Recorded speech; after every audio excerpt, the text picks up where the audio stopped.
Baik, terima kasih atas waktu dan kesempatan yang diberikan.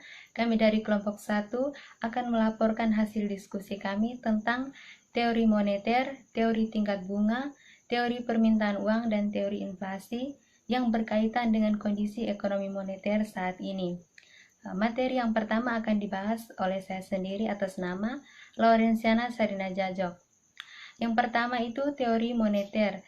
Teori moneter adalah berbagai pemikiran dan konsep tentang berbagai variabel moneter seperti uang, jumlah uang beredar, dan sejenisnya. Akan tetapi, dalam teori moneter juga tidak dilepaskan dari variabel ekonomi lainnya seperti inflasi, pendapatan nasional maupun nilai tukar. Yang berikut hubungan antara teori moneter dengan kondisi ekonomi moneter saat ini di tengah pandemi COVID-19, yaitu pemerintah melalui Bank Indonesia terus mengeluarkan berbagai kebijakan moneter dalam merespon penurunan ekonomi akibat COVID-19 seperti yang pertama, penurunan suku bunga acuan BI 7 day repo rate pada Februari dan Maret masing-masing sebesar 25 basis poin. Yang kedua, menurunkan giro wajib minimum falas bank konvensional dari semula 8% menjadi 4%.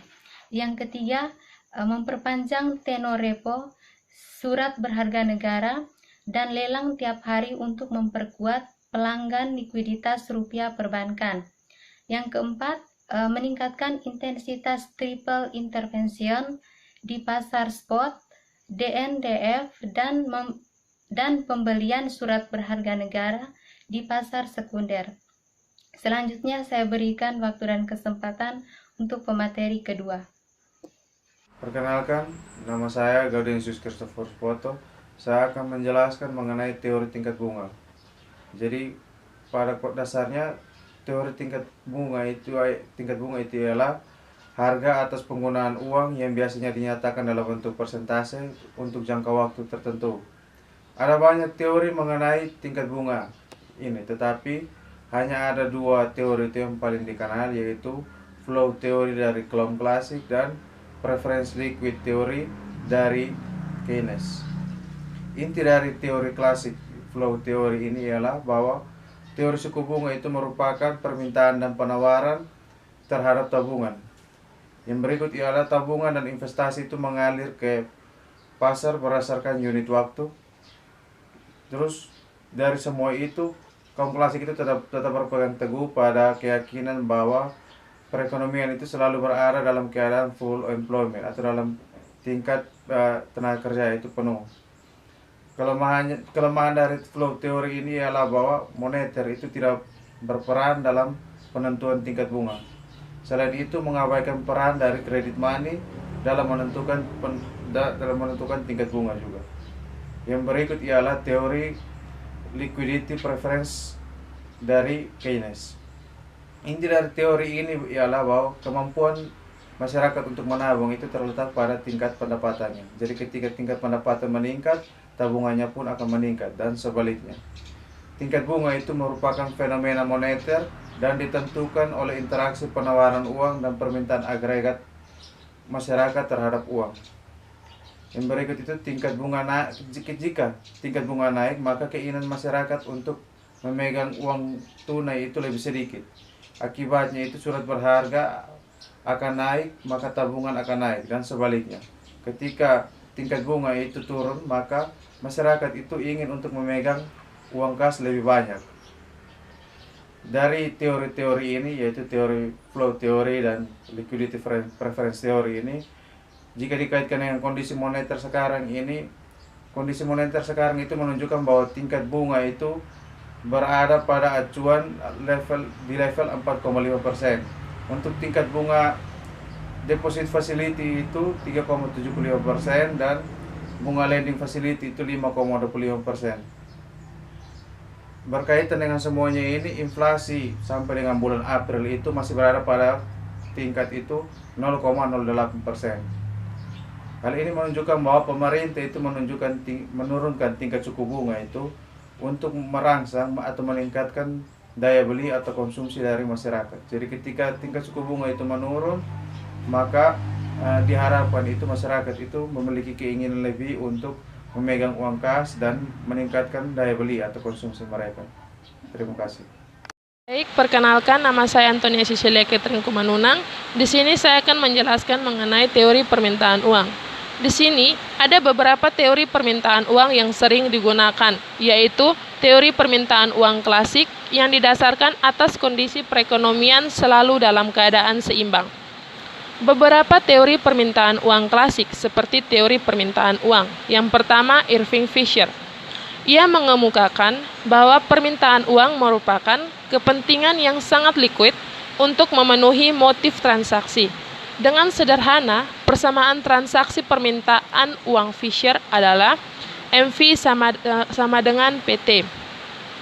Persamaan tersebut dapat diubah ke dalam bentuk P sama dengan MV per T, di mana M atau money adalah jumlah uang yang beredar, V atau velocity of circulation atau kecepatan peredaran uang, P atau price atau harga barang, T transaction of goods atau jumlah barang yang diperdagangkan.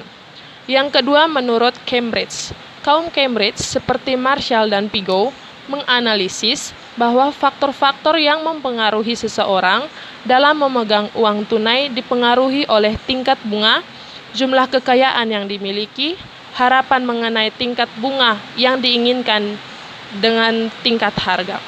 Namun, dalam jangka pendek, faktor-faktor tersebut bersifat konstan atau berubah secara proporsional terhadap pendapatan. Sehingga secara matematis ditulis sebagai berikut. MD sama dengan KY. Persamaan ini dapat diubah ke dalam bentuk MD per P sama dengan K kali Y, di mana MD adalah jumlah uang tunai yang dipegang masyarakat, K sama dengan konstanta yang menunjukkan presentasi jumlah uang tunai yang dipegang terhadap pendapatan, Y adalah pendapatan, dan P adalah harga barang atau jasa. Baik, terima kasih. Perkenalkan, nama saya Elizabeth Galdiana. Saya akan membahas lanjut mengenai teori permintaan uang. Berikutnya, teori permintaan uang menurut Keynes. Permintaan uang dalam analisis Keynes terdiri dari 3 tujuan atau 3 motif, yaitu 1. Permintaan uang untuk tujuan transaksi. Permintaan uang untuk tujuan transaksi untuk menghubungkan antara pola penerimaan dan pola pengeluaran.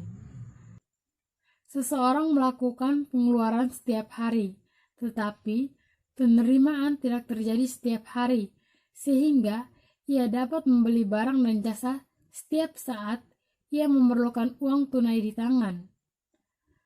Permintaan uang tunai untuk tujuan transaksi menurut Keynes dipengaruhi oleh tingkat pendapatan. Yang kedua, permintaan uang untuk tujuan berjaga-jaga. Setiap orang menghadapi ketidakpastian mengenai apa yang terjadi di waktu yang akan datang. Ketidakpastian ini dianggap sebagai suatu kondisi darurat atau munculnya kesempatan-kesempatan lain yang tidak dapat diperhitungkan sebelumnya. Misalnya, biaya untuk berobat pada saat sakit. Yang ketiga, permintaan uang untuk tujuan spekulatif merupakan motif memegang uang dengan cara menyimpan dalam bentuk surat-surat berharga seperti saham dan obligasi. Saat uang digunakan untuk investasi dan diharapkan akan mendapatkan keuntungan dari hasil investasi tersebut. Terima kasih, saya akan melanjutkan pembahasan mengenai teori permintaan uang yang berkaitan dengan ekonomi moneter saat ini. Hubungan antara teori permintaan uang dengan kondisi ekonomi moneter saat ini yaitu di tengah pandemi COVID-19, Bank Indonesia mencatat peningkatan peredaran uang tunai di masyarakat pada Maret 2020 sebesar 1,4 triliun rupiah. Padahal Februari 2020 hanya 480 miliar rupiah seiring dengan meningkatnya transaksi non-tunai. Uang tunai masuk atau inflow ke Bank Indonesia pada Maret 2020 sebesar 1,2 triliun rupiah, lebih kecil dari uang keluar. Pada Januari 2020, inflow 2,9 triliun rupiah dan Februari 893 miliar rupiah. Dari teori permintaan uang, seseorang memegang uang karena adanya 3 motif, yaitu motif transaksi, motif berjaga-jaga, dan motif spekulasi. Yang terjadi saat ini adalah motif transaksi dan motif berjaga-jaga. Posisi uang kartal yang beredar di masyarakat di luar perbankan dan BI mengalami perlambatan pertumbuhan pada Maret 2020. BI mencatat uang kartal yang beredar di masyarakat sebesar 620,4 triliun rupiah atau tumbuh sebesar 5,9% year on year. Bila dibandingkan dengan pertumbuhan bulan sebelumnya yang sebesar 6,6% year on year.